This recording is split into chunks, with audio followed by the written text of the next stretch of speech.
All right. All right. All right. All right. Let's wait a second for these comments and things to start coming through. It doesn't say that I'm live as yeah, there we go. We started to see some things flow through on YouTube. Starting to see it come through, and I just got a message on Twitch. We are live on Twitch as well. A little late night stream. Hope you guys are doing well. Excited to be here, hanging out. It's been a minute since I've done a stream. Let me just reshare to make sure that I am also sharing the audio. Cool. I know it's a little bit um, background music right now, but yeah, hopefully you guys are doing well. Markets have been up. The stock itself has been doing extremely well. Maybe it's worthwhile to pick up where the stock performance has been like. We are here for Rocket Lab launch number 69 out of New Zealand. I think they're going to be doing it off of launch pad 1B, if I remember correctly.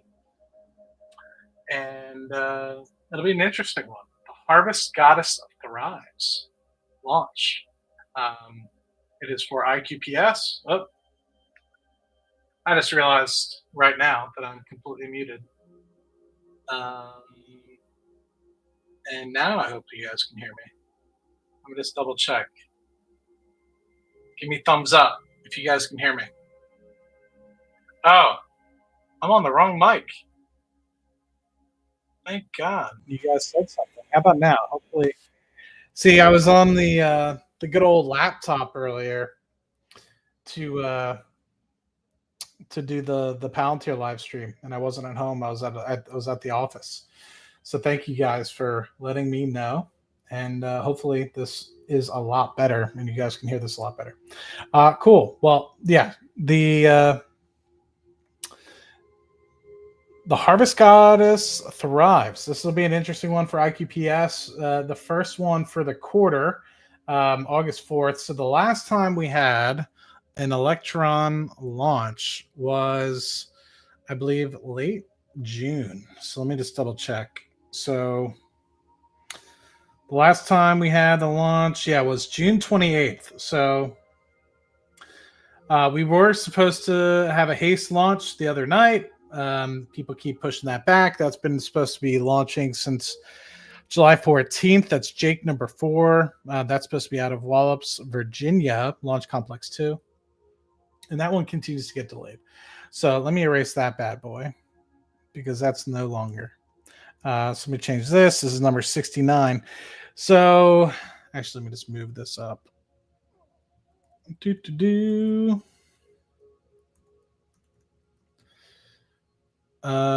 yes, 38 days since our previous, and I believe we're about to get kicked off. Yep, there we are. Let's see. Do you guys think it's Miss Muriel? Our friend Miss Muriel. I'm excited. It's been a minute. It has been a minute since we have had a Rocket Lab launch. I'm curious what... I'll turn this down because they might demonetize.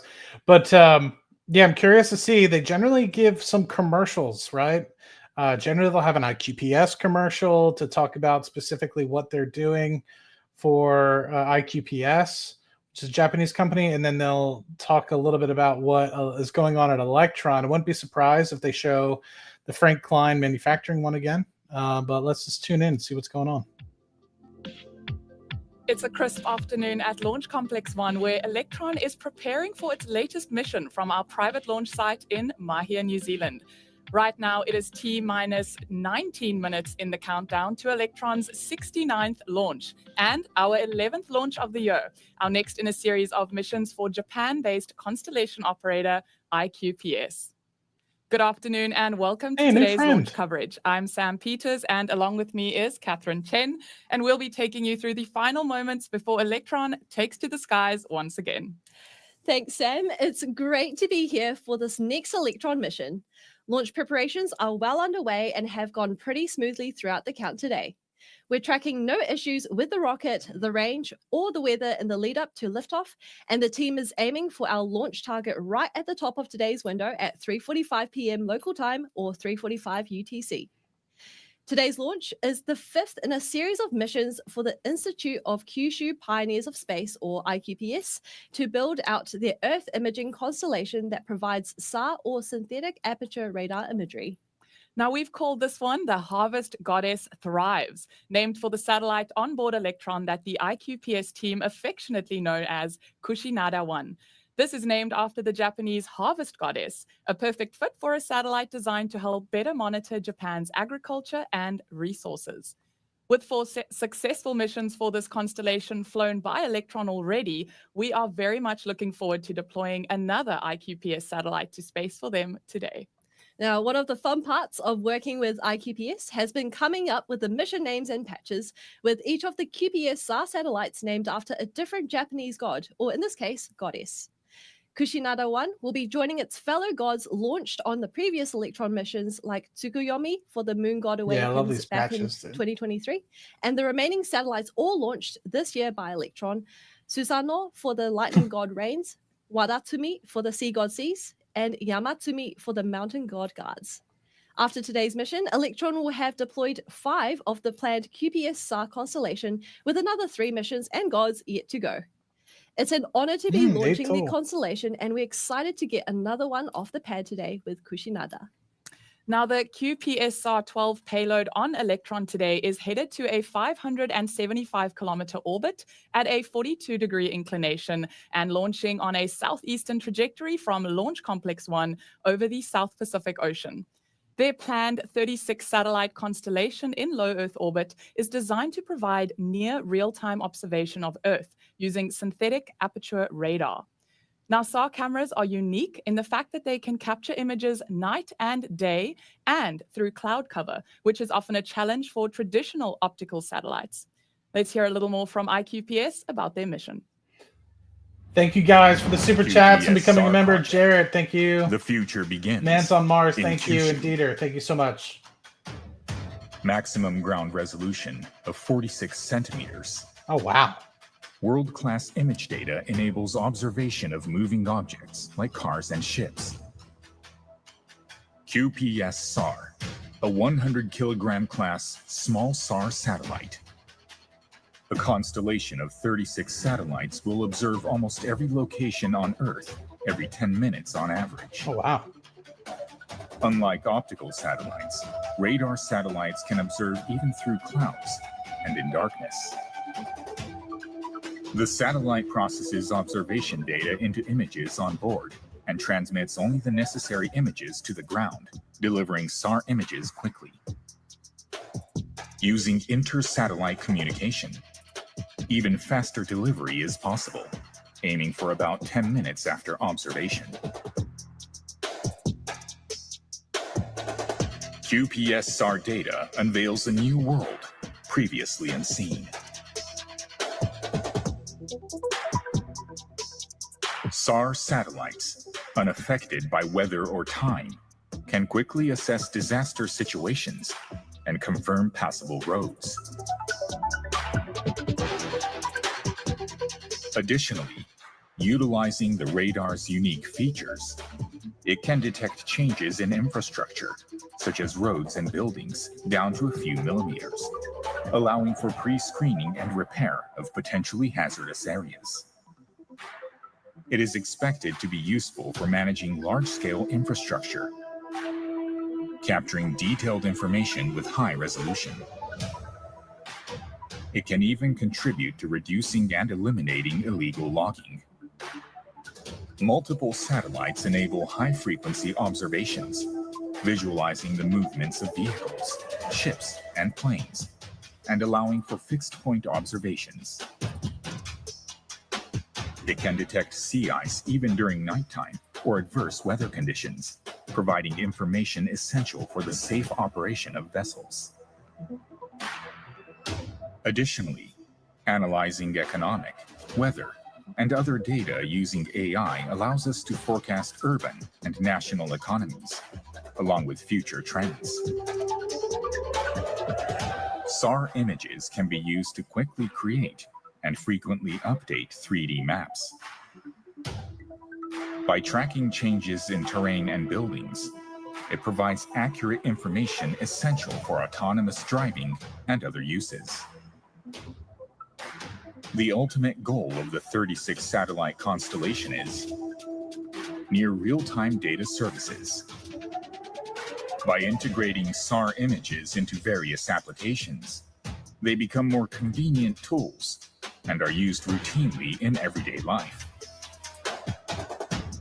The QPS SAR project aims to liberate the world from uncertainty and anxiety and sustain its daily life through satellites, expand the possibilities of space, and contribute to the development of the world.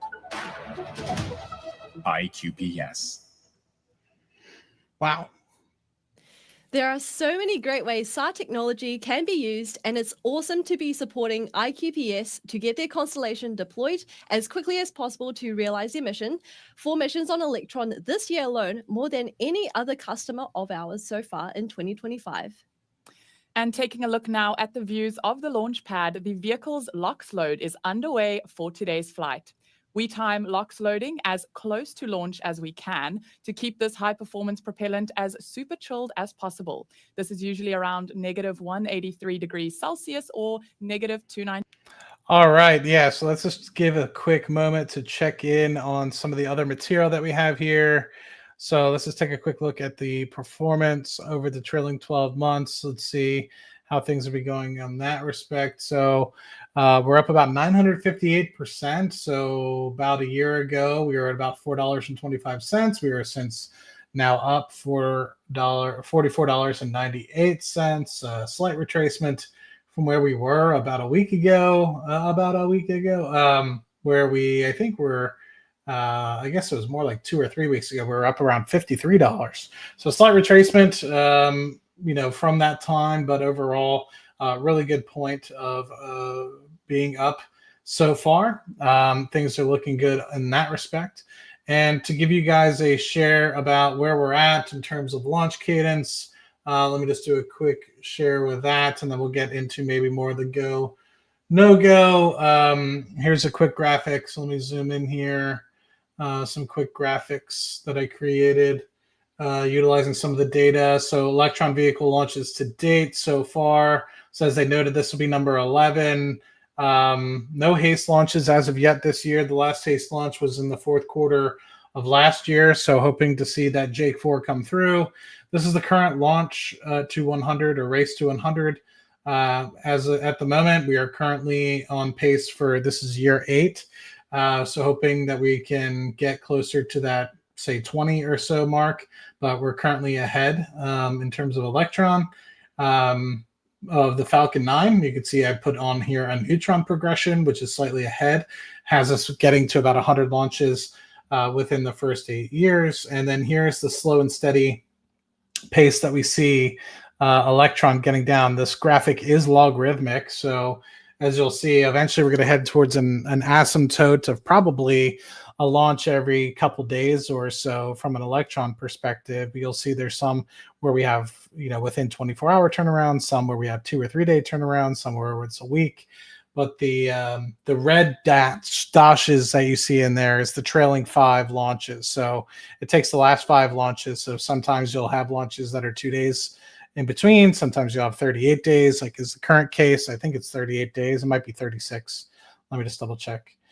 38. Yeah. So, but hopefully we get the Jake 4 out in quick succession, and we'll be able to have a quick turnaround. But right now, we are on the trailing 12 month. We are at 19 launches. If this goes off, 18 launches in the trailing 12 months. And so if we're able to get another one off in the next couple days, hopefully that'll increase to, say, 19. So fingers crossed that we're able to increase the cadence. And let's get back to the actual broadcast.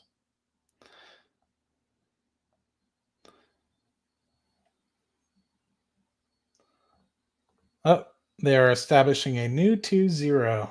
Might be something to do with weather. Let's see. If you see in the top left of your screen, you will see the launch director has paused the time at T minus 11 minutes. We'll throw it back to mission control until we hear more. Okay. So currently in hold operations. Let's see if there's anything on X associated with why they're in hold.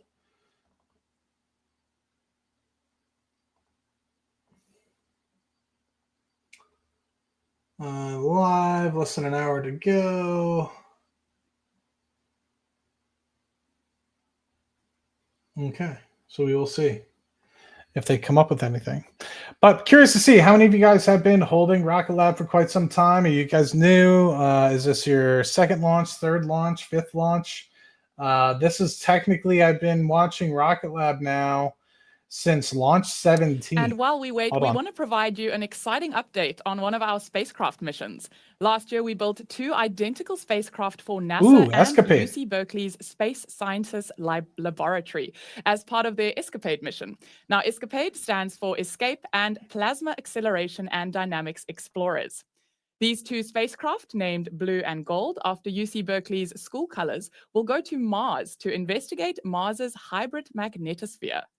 Now, ESCAPADE is part of NASA's Small Innovative Missions for Planetary Exploration program, which really emphasizes getting high-quality science done with smaller, more agile missions.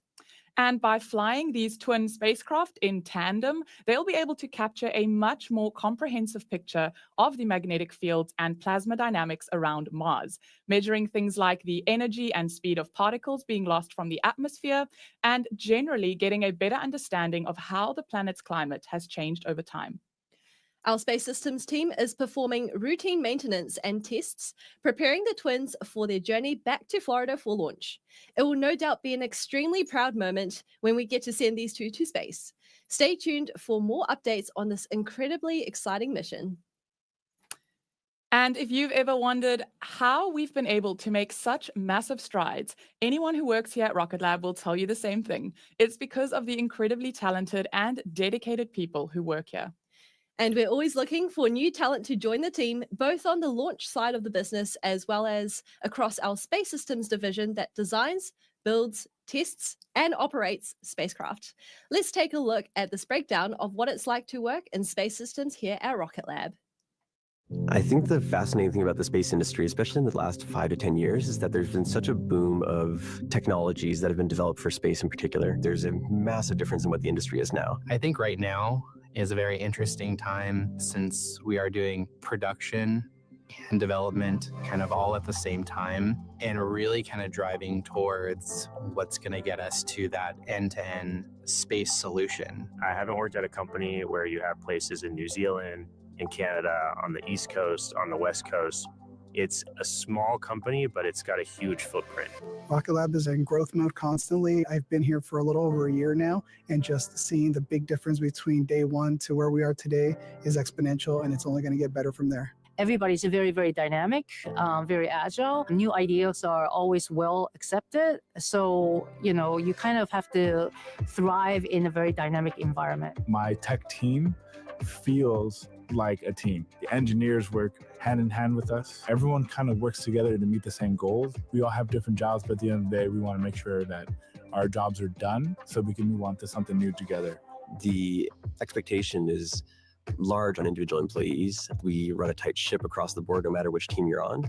And so there's a lot of opportunity for individuals to show what they excel in and to kind of reach out and expand their specializations. You can be a fresh engineer, but as long as you show passion and drive and curiosity, you'll succeed here and go a long way. Not only are you surrounded by truly exceptional technical talent, but it's incredibly supportive. That's been like the cornerstone of why I feel like my experience here has been so valuable. I never would have imagined myself being here in this moment. It just feels like I'm living my dream. Not to sound corny, but it really feels that way. Every time I work in there and work on the spacecraft, it's like, wow, this is really going somewhere. And it's what I've always wanted to do. So it's really enjoyable. Rocket Lab has a good head on its shoulders. I think we know exactly where we want to go. We know exactly how we want to get there. If you want to go fast, you go alone. But if you want to go far, work with a team. This is a company that needs to go far. We're going to Moon. We're going to Mars. We have to go far together. This company is really expanding in a way that includes multiple facilities, multiple departments. And if you're looking for something that will keep you grounded, but also will allow you to explore, this is exactly where you need to be.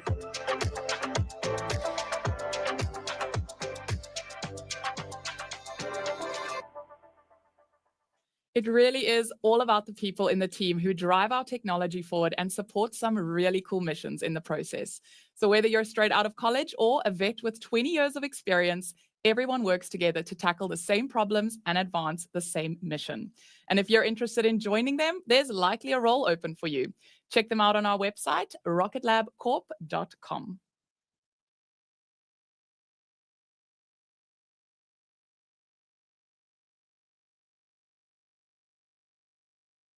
All right, so I'll have this in the background. How about? And in the meantime, I can just go through and talk about some of the things that are going on. Right now, I think they're just establishing a new T0 to be able to launch, and they just put on some waiting music. So really just kind of curious. I mean, I saw, and before they kind of chimed in there, I was just asking, how many launches have you guys been a part of? Is this your first launch with Rocket Lab? I've been here since the 17th launch, about March of 2021, when they kind of got to the point where they were reverse merging with Vector Acquisition Group. And since then, been pretty much trying to stream as many of these as I can. And I don't know how many I have streamed, actually. I should write that down. But have streamed intermittently since that time. And then obviously we've been doing now Rocket Lab Weekly for going on 2 years. Believe it or not, it'll be about 2 years next month. So it'll be interesting. I think we might have a surprise for you guys at the end of the month with Rocket Lab 100. It's nothing set in stone, but it looks pretty good, and we'll see what ends up happening. It doesn't necessarily mean it's on a Saturday. It doesn't mean it's in the middle of the week.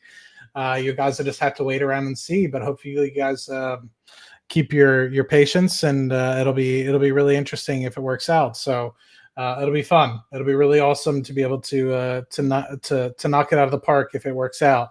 But otherwise, things have been going well in the stock realm. I'm trying to think what other items I wanted to kind of go through for Rocket Lab. But maybe one of the things I can touch on is the Escapade mission that they just kind of talked about. New Glenn. So New Glenn is supposed to launch off here at any moment, not any moment, but in the near term. New Glenn 2, I'll just call it. Let's see. So at the moment, they kind of just described this bad boy. So let's just see if I can share this. Is it going to work?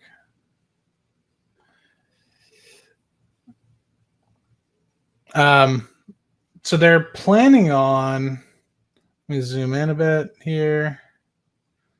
Apologies if it's not going to let me zoom in. There we go.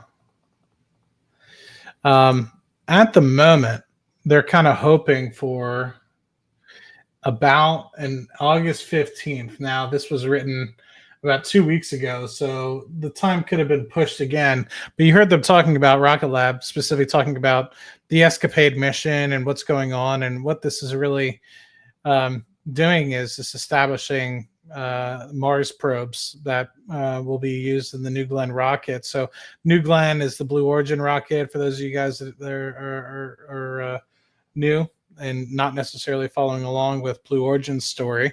But they launched their first rocket in January of 2025, and it was a success. It got to orbit and did a really good job. It did not land as expected. They did try to land the rocket, but unfortunately it lost communications with the satellite when it tried to reignite. I don't know how many feet above the sea level, but unfortunately, we're not able to reestablish communication with the satellite, or not the satellite, rocket, and not able to reestablish the engines. and reignite them to be able to soften the landing. So they lost that. Hopefully, I'm curious to see what they do with number 2, but that's not before they launch this into space. So I'm very confident that the Escapade mission will go off without a hitch, because the first one went off without a hitch. So fingers crossed with respect to that, because this is going to play a huge benefit going forward into to NASA. It's going to play a big benefit into space exploration as a whole, and also continue to demonstrate Rocket Lab's capability. So hopefully, fingers crossed for New Glenn too. Things go well for that on August 15th for them. Also, for you guys that have been following, so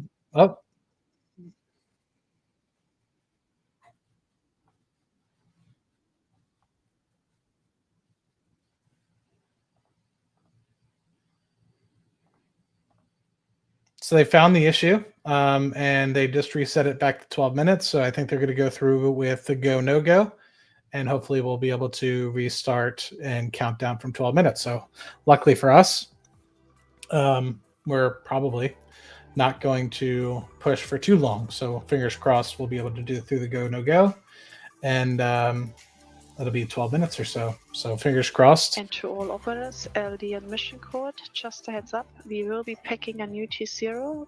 We are looking at 4:10 local time. So I'm repeating, we will resume the count, and we are looking at a T0 of 4:10 local time. So 4:10. So it looks like in about 5 minutes, they will restart the 12-minute counter.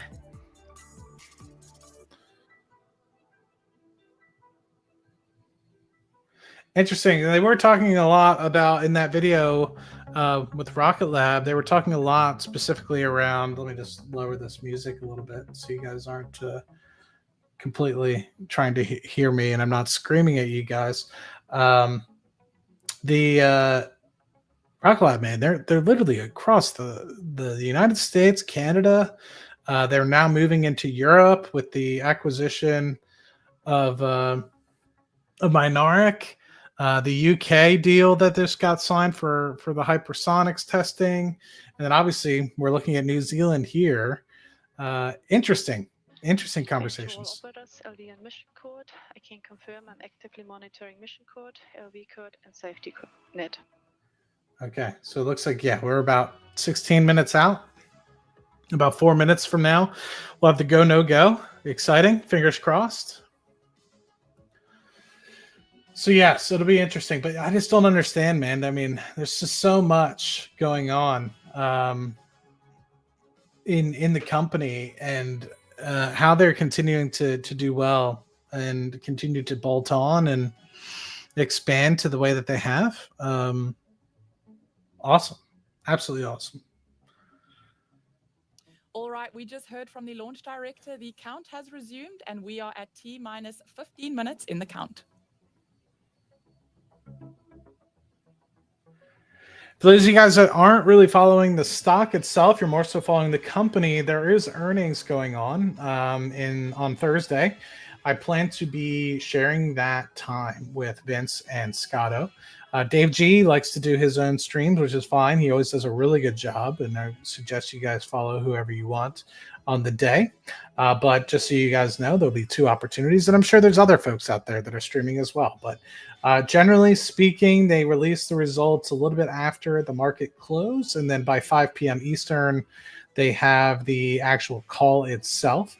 Generally speaking, the calls, if you guys haven't been a part of one as of yet, is like a college course. They generally go through a lot of the ongoing operations that are going on at Rocket Lab, why they're doing things, and really give an idea as to what's to come for Rocket Lab in the future. Very awesome. And every time I'm a little bit confused as what's going on or need a little bit of clarity, it's really awesome to be able to listen to Adam and Sir Peter Beck specifically understand and lay out, give their understanding and lay out their thought process around why they're doing things. I would suggest for anybody that's new to the company and doesn't necessarily know, I still think that the best thing to do at the moment, while we have been now 3 years on from the Investor Day presentation that was given in in I think August 2022. Has it really been 3 years? Wow. They had an investor day in 2022, and it was absolutely phenomenal. Go through all the different kind of branches of the business, and of course, yes, there's been acquisitions and movement since that point, and increased cadence and things of the like. But you understand the underlying notion of what they're trying to establish with the business, and the only thing that's really not on there as of yet, in terms of the key things that might be missing, is really, I guess, twofold. But the most pivotal part is the constellation piece and creating in-house constellations. And I think they allude to it a little bit about having kind of their own space applications and things of the like, but they didn't really have the kind of foundation set for it as of yet. You know, they had kind of the workings for it, but they hadn't really gotten to a place where they could kind of establish the foundations, I guess. And I guess that's kind of maybe up for interpretation. But they're much further along than they were now 3 years ago, and I'm sure in 3 years they'll be potentially getting to the place where they'll be able to start launching those constellations. The other piece, obviously, as well, while they've had radio frequency, things like Ka band, X band, etc., they're starting to get into the laser relays. And so with that, you're going to be able to have communication. That's what the Minar acquisition was. They're starting to have more infrared sensors. That's part of what Geos is providing. So a lot of additional applications that can be in tools that can be utilized on the satellites themselves. But here we are, 10 seconds from the go, no go sequence. So I don't know anything about what exactly goes into this. So launch control, I'm sure, will lead us the way. Mission code. We are proceeding now with the go, no go sequence. Just go. Avionics. Avionics is go. GNC. GNC is go. Vcon. Vcon is go. T1. T1 is go. GC. GC is go. PLS. PLS is go. RSO. RSO is go. MET. MET is go. That is go. MM. MM is go. And LD sub. LD sub is go. The go no go sequence is complete. We are currently T-minus 11 minutes and 16 seconds and counting. We go for terminal count auto sequence at T-minus 10 minutes. From this time, the 3-bit procedure is in effect. All right. And that's exactly what we want to hear. We are go across the board for Electron's 69th launch. No issues with the rocket or pad systems. The payload is healthy and the weather is cooperating for today's launch. We are now at T-minus 10 minutes to liftoff, and things are looking appropriately green for the Harvest Goddess. The Harvest Goddess thrives. Interesting. Some chatter going on in the chat here. Do I think that $45 is still a good entry point? I really think it's an interesting point as to where you think the stock can go and where the company can go. Obviously, from a valuation perspective, what the company's generating in terms of income right now, it's obviously infinitely expensive comparatively to what you could get on some of the other companies out in the market. But the question is, somebody else has to also ask specifically when profitability is.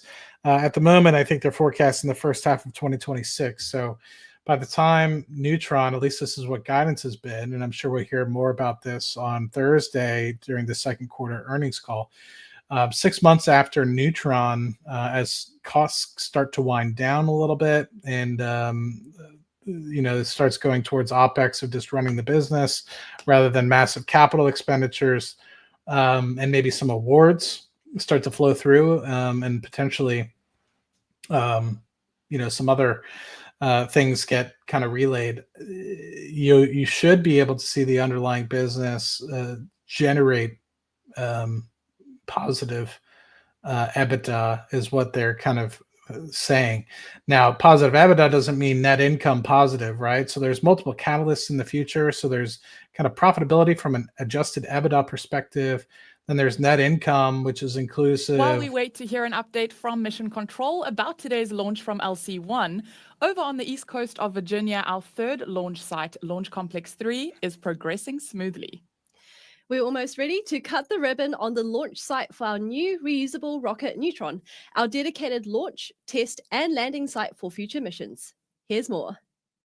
My name is Sean DeMello. I'm the Vice President of Neutron Development here at Rocket Lab. LC3 is located at the Mid-Atlantic Regional Spaceport at the Wallops Flight Facility in Virginia. We chose Wallops for Neutron largely because it is a site that has an immense launch capacity and availability. There are a very few number of operators. In fact, we're the only ones operating out of Wallops right now going to orbit. So it is a very favorable choice for a new launch vehicle requiring a lot of launch availability. The Wallops is unique for Rocket Lab in the fact that we can launch Electron, HASTE, and Neutron all within the same overall launch complex itself. And we've got adequate propellant storage that allows us to turn around vehicles 24 hours apart. We have a lean and mean team out of Wallops who've done everything from designing the systems on the launch pad through to now actively constructing it and operating it. Here on out, our objectives are to complete all the system activation and performance test against all our test objectives. Once that's completed, the site is ready for a rocket and will be operational. And with construction and activation in full swing right now, we look forward to opening the pad here this summer.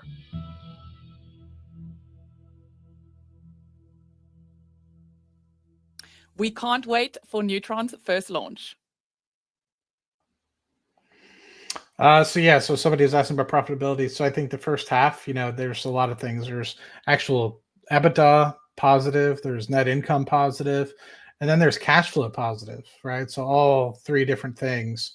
Where we're at in terms of being cash flow positive, I think would probably be into the 2027, 2028 timeframe, because you're still going to have capital expenditures with growing the business, acquisitions, things like that. So the business itself is healthy. We're growing revenue. I say we as a shareholder, growing revenue and at a pretty impressive pace. So I think this year will grow 550 million. Fiscal year 25 revenue. Hopefully we get closer to 600, but I guess we'll find out a little bit more about that on Thursday.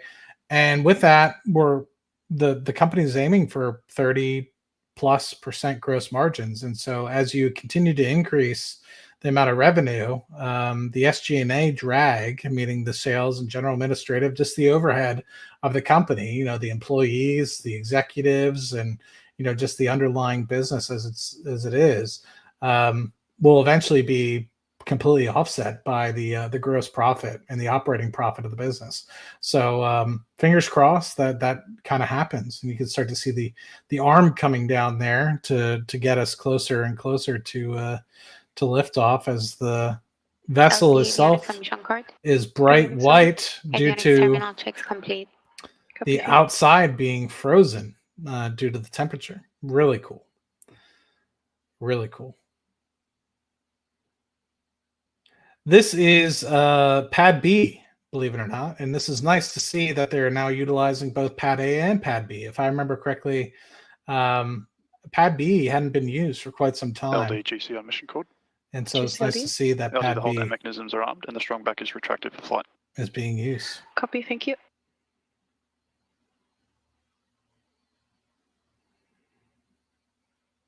So do I think $45 is cheap? I mean, it's not dirt cheap, but the way I look at this is, where do you think space is going, and where do you think that Rocket Lab will be a part of? And to me, I think that Rocket Lab is the number 2 at the moment, and is trying to aim for number 1 to be an end-to-end space business. And with that means launch, that means space applications, that means satellites, that means anything, picks, shovels, components, etc.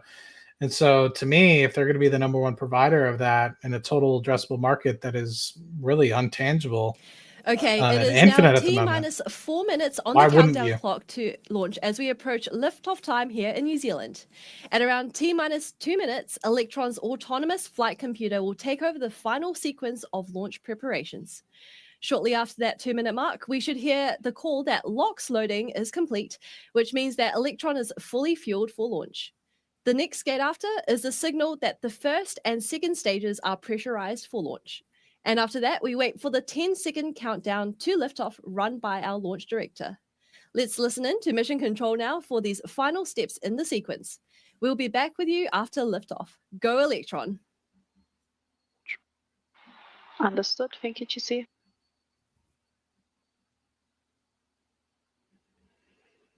So I don't have a lot of expectations in terms of like, are we going to have some sort of massive profitable quarter or anything like that? I think it's going to be more of the same. We're going to outspend the amount of what we made in terms of revenue. I think that's no doubt. So we're going to still continue to lose money this quarter. But I anticipate there's going to be a lot of positive announcements and catalysts associated with Neutron. A little bit more detail now that we have about 4 to 5 months left in the year before we kind of get to the end of the year about what kind of remains and what are the key things that are going to be ticked off in the near term for Neutron and what other things are being worked in parallel. We heard a little bit about To all operators, LD admission code. From now on, there should be no red flags on the critical LCCs. We heard a little bit about Launch Complex 3. LD mission code. So we'll hear, I'm LD sure, a little Vico. bit about that. Lock And the there's a auto lot of sequence other. and confirm. Auto sequence is locked. And we can please confirm all flight computer ESCOs are green. All ESCOs are green. To all operators, we are go for auto sequence start at T-minus 2 minutes. LDs go for launch. So they're handing everything over to the onboard computer on the rocket. So yeah, I mean, I just think there's a lot of things going on. We received initial flight applications, and I think we still need to get approval from the FAA and things of the like. So it'll be interesting to see what ends up happening going forward for Rocket Lab and the things that are coming for Neutron. And then I think there's going to be a lot of upcoming announcements about the constellation, but I think they want to get over the The hurdle. vehicle is fully on internal power. I think they want to get over the hurdle of Neutron AFTS is green and enabled for flight. before they really focus on the constellation piece. But lots to go with constellations, right? They have the SDA constellation that they're working on. Who's going to launch it into space is another piece, and that could be a part of the Neutron contract in the future. But there's a large opportunity to see how the backlog has grown since the April timeframe. Lock slot is complete. System is in recirculation. So we have about 1 minute and 25 seconds before we hit launch on this bad boy. Flight number 69 for Rocket Lab's Electron vehicle. I think as of now, 66, or I guess 65 have been Electron. This will be number 66 for Electron. 3 others have been Haste. This will be number 66 Anti-geysering for is Electron. disabled. We hope in the coming days that there will be a 4th launch for Haste called Stage J4. 1 and Stage 2 tanks are pressed for flight. And that will be launch number High flow 70. engine purge enabled. It's been 38 days since the last launch, June 28th. This will be the first one this quarter. Hello, Melanie's daughter.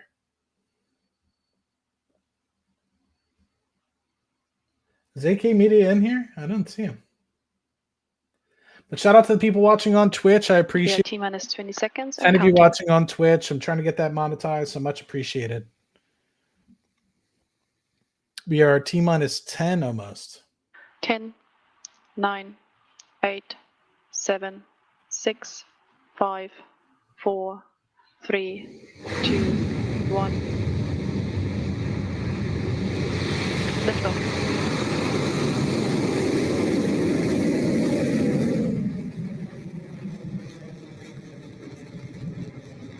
We getting pitch over? Somebody asked me if I still get nervous. The answer is yes. Yes, I still get nervous for the launches. I can't imagine how Sir Peter Beck feels.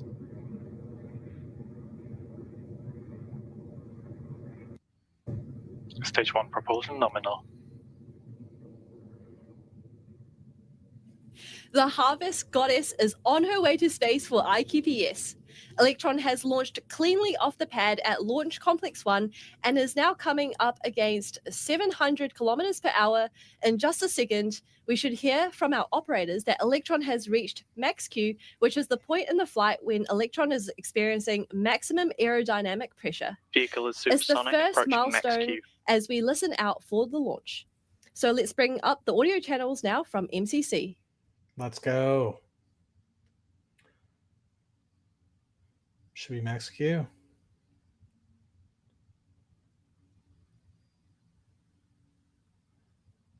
Cleared max Q. There you go. That was a nice, clean pass HVP, through max please Q check for on Electron, and we are now about a minute or so away from staging and main engine cutoff on the first stage. Now, what should happen next is that all 9 Rutherford engines on the bottom of stage 1 will shut down as planned, and just a couple of seconds or so before the second stage is released from its separation locks. Once we are clear of the first stage, the Rutherford engine on stage 2 will ignite to propel Electron and IQPS onward to our target altitude for this mission. Let's keep an eye out now for the view across both stages as those events take place. Holding nominal, stand by for MECO in roughly 30 seconds. This is the 11th Electron launch this year and the 18th in the last 12 months. And that includes some HASTE launches as well. 15 seconds to staging. Entered burnout detect mode.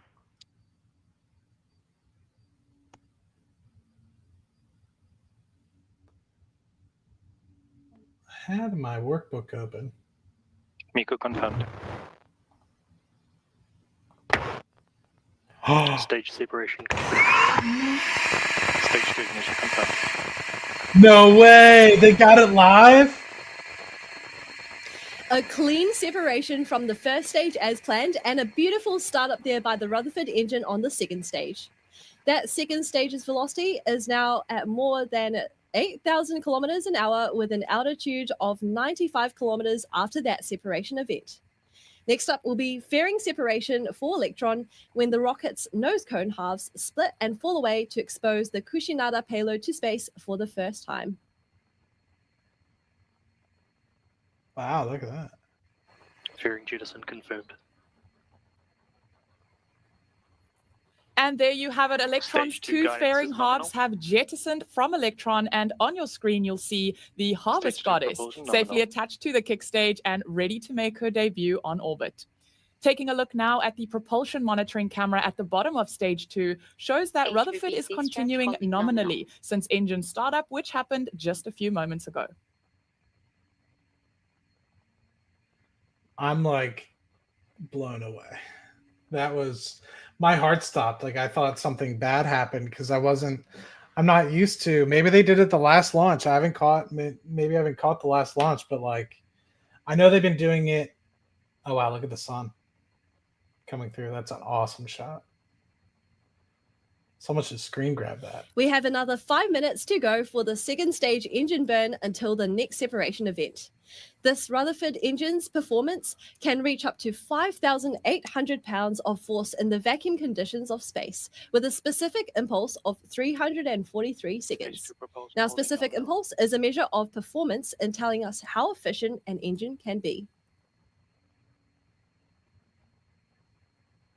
Yeah, it was I wasn't paying attention, and I've heard them after the fact, after launches. Sir Peter Beck has posted it, RKLB has posted it, but I haven't heard it live.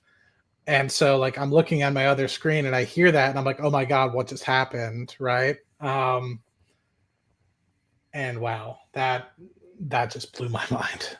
That was really cool. The fact that we're hearing it live, not after the fact, makes me super emotional. That's pretty cool. One of the pretty special things about both our sea level and vacuum optimized Rutherford engines is that they're actually battery powered. The propellant pumps on these engines are driven by brushless DC motors powered by batteries. Now, since the amount of time the second stage engine needs to run is longer than the capacity of the first battery packs, Electron needs to perform a power switch over to a fresh set of batteries to keep the engine running. The flight computer does this while the engine is still burning hot. That's why we call it the battery hot swap. In a few moments, you should hear that call out from our launch operators, and if you keep an eye out on your screen, you should see those batteries eject in the next few moments.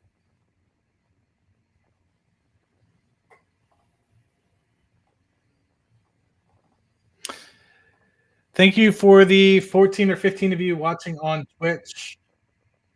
Thank you so much. This is the most I think I've ever had on Twitch. So much appreciated. I'm trying to get monetized over there. So you guys are making it much, much easier for me. So much appreciated. You guys rock.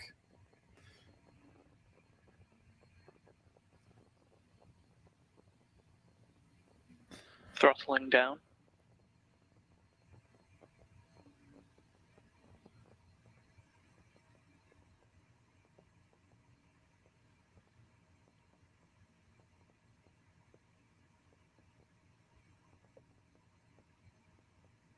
Battery jettison confirmed. Interesting. Confirm hot swap successful. Wow. Nice and clean with that battery hot swap there, and one of the final launch milestones completed on Electron for its 69th mission to space. We are cruising along now at 15,000 kilometers an hour at 220 kilometers in altitude. Just 2 more key events remain for this first stage of the mission. That is SECO, or second engine cutoff, followed by stage separation, where Electron's kick stage separates from the second stage and gets ready to deploy the payload into orbit. Wow. Well, I appreciate you guys watching with me. I know We're it's getting late. some stunning views of Earth from space from our onboard cameras. We touched on it a little bit at the start of the show, but right now Electron is running fully autonomously. What that means is our extremely talented GNC engineers have completed all the analysis to determine how to get to the specific place in orbit. And right now Electron's flight computer is running its algorithm in real time to fine-tune its performance and land Kushinada 1 on its final deployment orbit.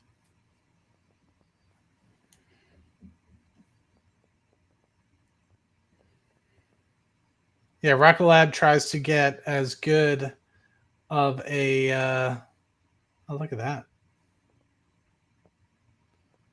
Right, so we are approaching 8 minutes into flight, and you can see on the right of your screen, Electron's second stage has around 13% of propellant remaining. Much like the first stage, there's no sense in carrying dead mass to orbit. So shortly we will separate the kick stage and payload from stage 2. We are soaring now past 22,000 kilometers per hour at an altitude of 230 kilometers above Earth. With less than a minute left on this engine burn, we're approaching SECO. The engine on your screen there will power down and shut off just a moment before the kick stage is separated into a transfer orbit. Now, it may sound simple, but this is a very precise maneuver, and it's important that the kick stage is exactly where it needs to be for the next phase of the mission. Let's listen back into Mission Control for that SECO call and stage separation confirmation.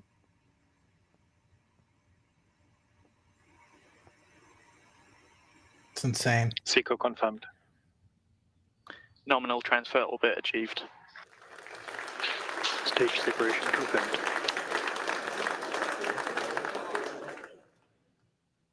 With that Rutherford engine cold, we have heard confirmation from Mission Control that SECO has been cleared, and we've had a clean separation of the kick stage with the QPS SAR-12 to a nominal transfer orbit. What that means is that the Harvest Goddess and the kick stage are on the planned trajectory to transition from this initial elliptical orbit to its final desired circular orbit at 575 kilometers. This takes about 40 minutes or so to complete before the kick stage ignites our Curie engine to perform a circularization burn, landing us in our 575 by 575 kilometer orbit. We'll be back with you for those final moments of the mission, but for now, you can follow the path of the Harvest Goddess in real time with our animated tracking graphic. And hey, while you're waiting, go check out the career section of our website to see how you too can make a difference in space. We'll see you back here soon for payload deployment of QPS SAR-12. Thank you, Sam, for becoming a member. Let me just make sure that we get this so I don't get demonetized here. Because that's happened in the past. We'll keep that up in the background. Actually, I'm kind of curious.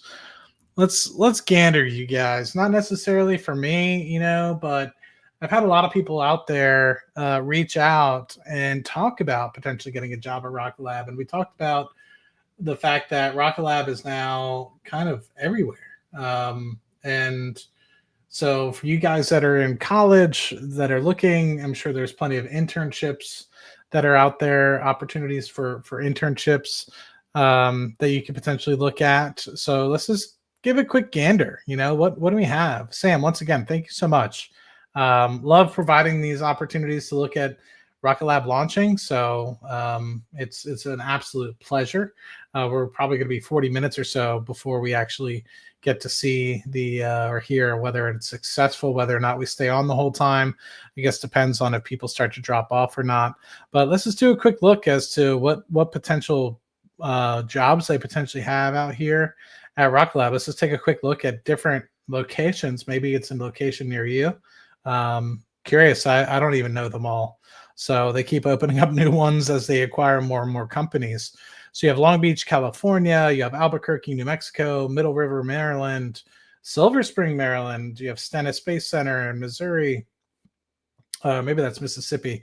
Littleton, Colorado, Wallops Island, Virginia, Washington, D.C., Toronto, Canada, Waikato, New Zealand, Mahia, New Zealand, Auckland, New Zealand, Warkworth, New Zealand. Man, lots of different opportunities. Let's just take a quick look. Specifically, they have it separated out by, let's see, view all roles. Let's see. Thank you for stopping by, everybody. If you're heading out, I just want to check out and see if some roles that are on here is maybe you guys would be interested, maybe you aren't. Let's see. It's taking a second though. Maybe I clicked the wrong thing. Huh. Let's try this again.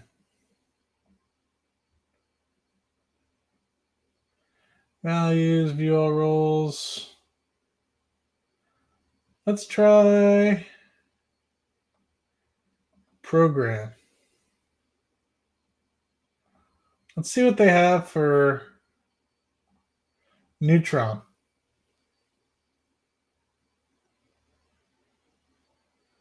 Maybe there's too many. Maybe that's the problem. Maybe that's the problem, is that there's too many.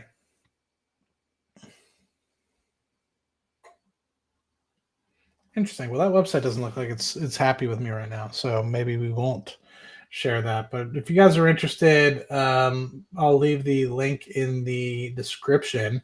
You guys can check out the career section. I do actually want to. I'm actually kind of curious what trajectory this will have for this particular mission. So before we log off, I do want to look at that. And maybe it's just my internet, guys, because this is even being slow. Huh. I'm coming through okay, right? I'm not like chopping or anything like that. Huh. Wonder what's going on. I'm trying to pull up yeah, I guess it might be me, guys. But it's their site. Okay. All right. Well, I was hoping that I would be able to pull up a little bit about their media kit, specifically around the Harvest Goddess Thrives, and specifically around what kind of apogee and things like that. But yeah, I'm trying to think. Maybe they have it on. Okay, so they did say the 575 kilometer lower Earth orbit. Let me see if I can click this and get directly to their site. Maybe this will be better. Doesn't look like it either. Oh, it did work. Okay. Let's do the media press kit.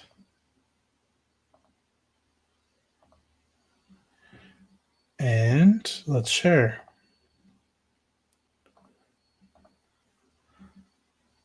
These things are always a little fun. I like this patch. I might buy that patch. So let's see. Dedicated mission for the IQPS. Japan Earth Imaging Company from Pad B, Mahia, New Zealand. So this is what I was looking for. So it's a single satellite, the SAR-12, 42-degree inclination for IQPS. We launched a little bit after the window opened, so that's all good in that respect. So they're going for a 575-kilometer circular Earth orbit. Let's just see. We'll join the growing Earth imaging constellation.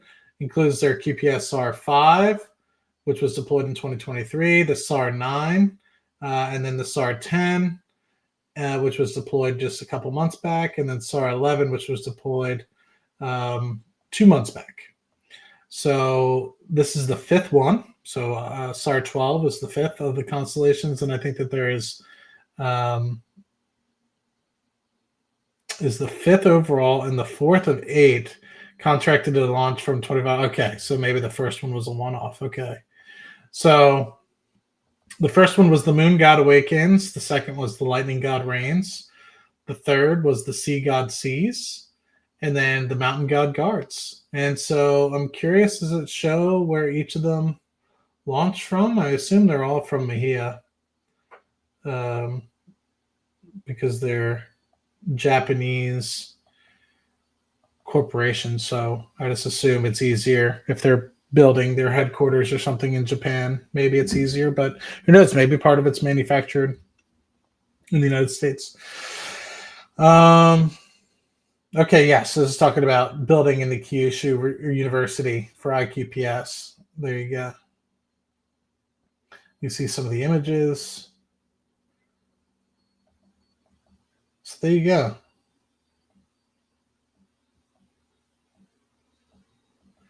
And this was an interesting thing. This is on all of them because I think a lot of people are like, well, how many can you get to, right? An FAA licensed spaceport, Launch Complex 1 can provide up to 120 launch opportunities per year from the site. It is possible to reach orbital inclinations from the sun synchronous through 30 degrees, enabling a wide spectrum of inclinations to service the majority of the satellite industry's missions to low Earth orbit.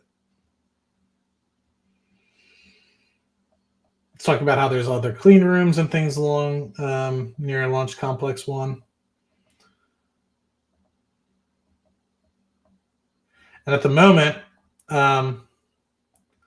Launch Complex 2 can do 12 missions a year, and then Launch Complex 3, I don't know if that's on here, can currently support 2, but that's a trial. So I assume that once we get the first launch off, that we can apply to actually get that updated. Here's the timing of events. This is likely what we have already seen. And then, yeah, plus 50, which we are currently at plus 18. So about 30 minutes from now, we would see the Curie stage engine or the Curie engine start to kick and then get everything into orbit. This is kind of the look as to how everything fits together. With the power pack, 9 Rutherford sea level engines, the first stage. This is what we were just kind of looking at after they disconnected. You have the second stage and a vacuum Rutherford optimized engine. You have the payload and the fairings that kind of fell off. The vehicle mass, this is actually pretty interesting. I didn't realize it was this heavy. It's 13,000 kilograms. And of that, they can launch 320 kilograms. Pretty crazy. The amount, how heavy it is versus what you can actually launch. So there's that. Maybe we could just do a quick look. I know that people are dropping off, but I am curious, careers-wise, if we can get actually anything. Bureau roles, share this tab. Maybe it'll embarrass me again. Okay, here we go. Available jobs for neutrons. Let's see. A lot of Long Beach. Anybody want to move to California? Let's do it. Anybody interested? So let's see. We got some Wallops Island. So we're marine recovery specialist, integration engineer, Stennis, Middle River, Maryland, New Zealand, systems engineer for mechanical and fluids. Ooh, Senior Program Manager for Launch, Department of Defense secret clearance. If anybody wants to be fancy, get their secret clearance. There you go.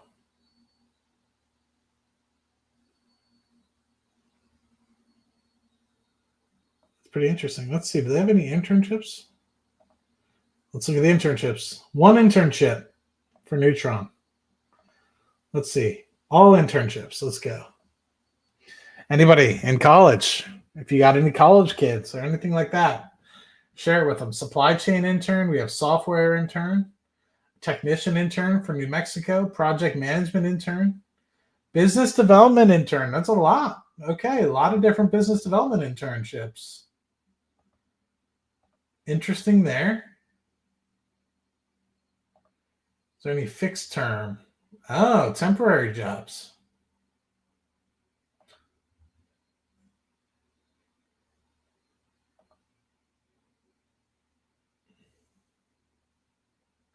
Interesting.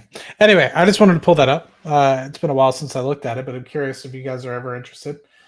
Take a quick look at that. But appreciate you guys. I'm going to sign off here. As much as I would love to stay for the next 20, 30 minutes to see that there's a successful launch, it's just going to be me rambling on by myself. And this is a nice little snippet for me to chime in that Thursday we'll have earnings after the bell, and that'll mean at 5 p.m.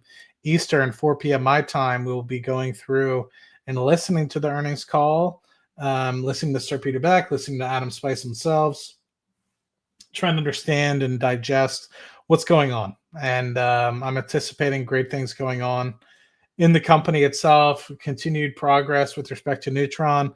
I don't expect anything crazy. I don't expect any like profitability or anything like that. We're still going to be burning cash. We're nowhere near, in my opinion, until we get over this hump with Neutron. Not nowhere near, but we're not near profitability until we get through the Neutron stage. And so until then, we're kind of stuck into this place of continuing to invest capital into the business.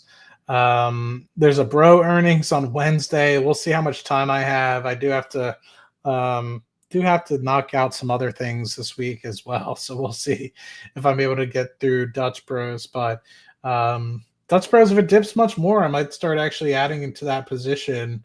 Would be nice to get that to a couple thousand shares. I only have a little bit less than 1,000, which was nice when it was up at $80 a share. At one point it was like my second or third. No, it wasn't my second or third. It was up there in the top 5 though. I think it's now retraced because I've been adding to other positions. But overall, the Bros position hasn't really grown much because it's run so much. But I think now it's getting to a place where it's starting to grow into its valuation a little bit better than what it was when it was at 80.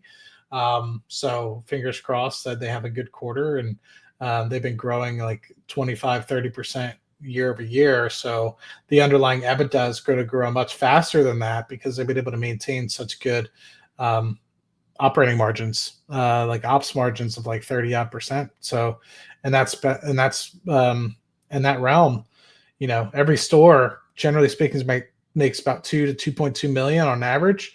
And so every store is pulling in about $550,000 to $700,000 net after expenses and everything. Pretty healthy, and you start thinking you end up having potentially 4,000 stores nationwide. Ends up being a pretty penny, and apply a multiple to that. And looks pretty good. But anyway, hope this finds you guys well. Continued success with respect to Rocket Lab as an underlying company. Really looking forward to seeing the stock and what happens on Thursday. I continue to buy every other week. I'm not buying as much as I was when the price was way down, but I'm still buying every other week, and continue to try to get another couple thousand shares here and there. And we'll see. Still have my puts that I sold, I think at the $25 range. So I might end up just selling puts at the 30. I wouldn't mind buying shares below 30. So wouldn't mind just hanging out and having that there. So anyway, hope you guys enjoyed this stream. And unfortunately, I'd love to stick around, chat, stocks, everything. but I had to be at the office in my seat presenting at 7 a.m. It's 11:36 this time, and I didn't get the best of sleep last night. So need to force myself to go to sleep and not look at my phone. And but yes, things have been better. Taking a little bit better care of myself, and so sleep has been going a little bit better, and not been as sleepy throughout the day. So what else is there, guys? Appreciate you guys. Let me think what else is there. Unfortunately, I haven't been doing as many streams as I would like. I've just been lazy. Not like I have a barrier or anything like that. But Amit does such a good job and Tanner does such a good job. It's hard to not want to interfere with how much good work that they're doing. And everybody's going live so often. I just don't want to interfere. You have Roy doing really good work as well. So it's hard. I just don't want to subtract away from the great work that they're putting out there. And everyone just knows I only put out content on Rocket Lab anyway, right? That's what I've heard. So you guys rock. I really appreciate you. If you guys have any questions, leave it in the comments. Make sure to message me on X. I don't manage money. So by any means, if anybody ever reaches out to you about managing your money, sending you crypto or anything like that, unless you meet me in person or we do a Zoom call or something like that, and I know you personally, don't believe it. They've even messaged my sister at some point. So don't believe it. There's a lot of scam artists out there that try to be me. I don't have a license to manage money. So unfortunately, all I can give is what I would do in my situation, and your situation is your own. I'm not a financial advisor. So please consult any professional that's out there. I'm not a professional. So you guys rock. Appreciate the folks that are on Twitch mostly. And if you guys could do me a favor, if you guys that are watching on YouTube could do me a favor and go over to Twitch if you have a Twitch account and go over and just follow me.